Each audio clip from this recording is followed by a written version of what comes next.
Ça fait maintenant plusieurs années qu'on accompagne nos clients à la mise en place d'outils de marketing automation, d'outils SEO, de logiciels de suivi sur les réseaux sociaux, de suivi statistique, de tracking, d'analytics, de data quality, et là, je ne parle même pas des outils de création de contenu, de leur diffusion ou des outils CRM.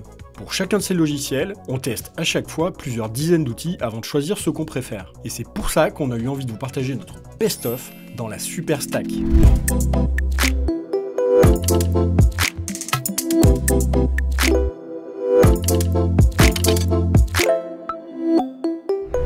Pour ce premier épisode, j'ai choisi de vous parler d'un outil que j'utilise quasi quotidiennement et que beaucoup de nos clients utilisent aussi, qui est Sales Navigator.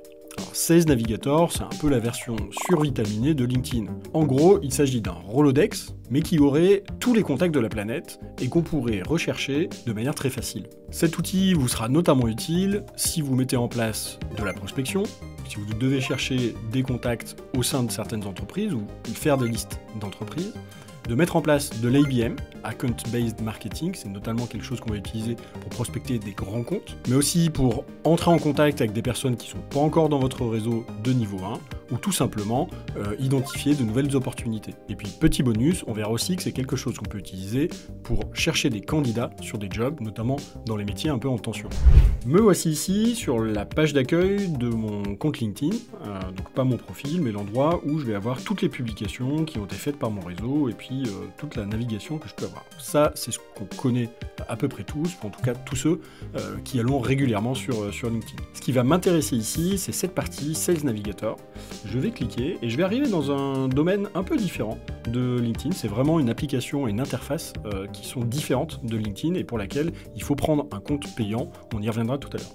Alors, si je regarde un petit peu plus bas, dans l'accueil, j'ai déjà des comptes et des prospects qui ont été enregistrés, que j'ai déjà signifiés comme étant intéressants pour moi. Et donc ça me fait un feed spécifique qui va me permettre d'avoir en un coup d'œil un petit peu des infos sur la personne qui m'intéresse. Là où ça va vraiment m'intéresser, c'est déjà dans la partie recherche. Si on se place dans les chaussures d'un commercial qui veut faire de la prospection, je peux prendre le travail par deux bouts différents. Le premier, ça va être de me faire des listes de comptes et je vais aller ici dans mes filtres. Donc je vais pouvoir ici segmenter ma recherche avec les effectifs de l'entreprise, avec également peut-être le lieu dans lequel se trouve l'entreprise. Ça peut être très utile par exemple pour préparer une prospection dans un nouveau pays ou dans une nouvelle région quand on n'est pas encore lancé dedans. Et puis je vais chercher aussi par secteur d'activité. Donc par exemple ici, je pourrais me focaliser uniquement sur les cabinets de conseil. Dans la partie droite, je vois en temps réel la liste des comptes qui sont concernés par les critères que j'ai renseignés. Donc si je change un critère, la liste changera automatiquement.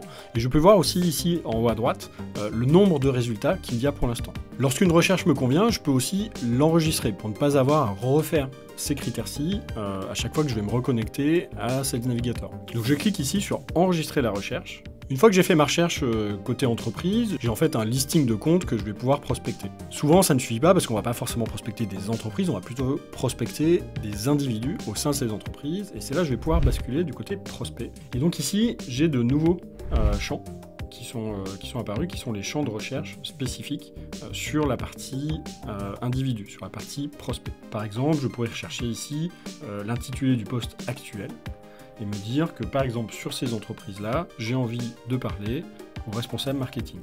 Et je vois que sur ces 600 entreprises, je retrouve 449 personnes, donc avec les mêmes critères d'entreprise, qui correspondent à un poste de responsable marketing. Comme je l'ai dit, on peut enregistrer la recherche, mais je peux aussi créer des listes, et c'est là où ça va devenir intéressant. Une liste, c'est un ensemble de personnes ou de comptes, si on fait une liste de comptes, qu'on a choisi de prospecter.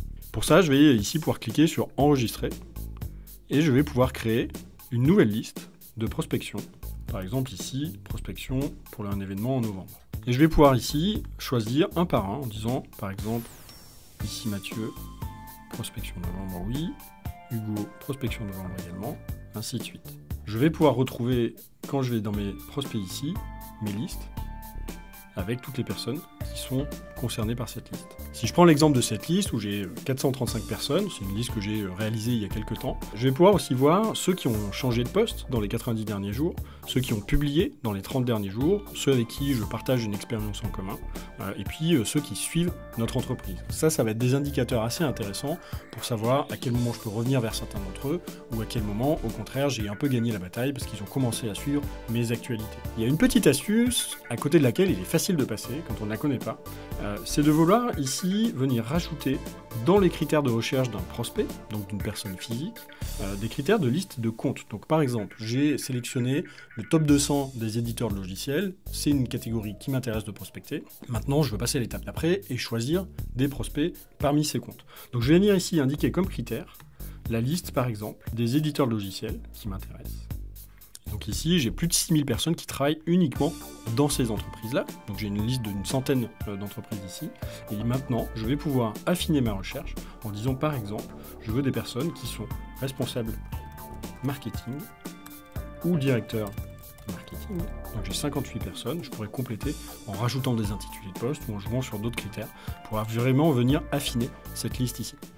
Sur LinkedIn, lorsque je vais sur la page d'une entreprise, j'ai finalement une vue assez corporate de sa communication, avec des posts et quelques informations. Je vous invite d'ailleurs à aller suivre la page Invox sur LinkedIn.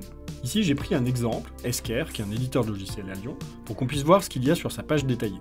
On va retrouver un certain nombre de chiffres, les employés, le nombre de décideurs, et puis surtout, je vais avoir des informations pour explorer les personnes qui travaillent dans ce compte-là. Ici, par exemple, je peux voir l'ensemble des employés, mais si j'avais défini certains personas, par exemple ici, les responsables formation, j'ai rentré déjà un certain nombre de critères, ça me dirait directement qui sont les bonnes personnes. Si je descends un petit peu plus bas, je vais arriver à la partie vraiment la plus intéressante, qui est la partie cartographie du compte, qui est celle sur laquelle je vais pouvoir faire des paquets de contacts en fonction du niveau d'intérêt que je peux avoir pour eux.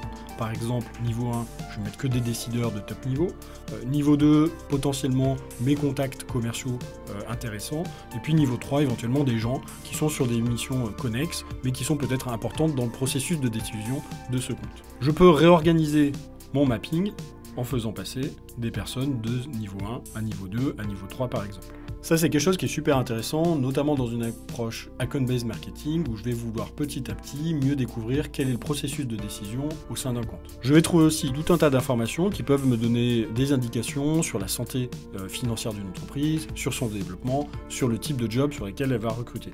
Je peux également voir à quel moment les recrutements se font, quels sont les types de jobs qui sont concernés, s'il y a des postes à pourvoir actuellement.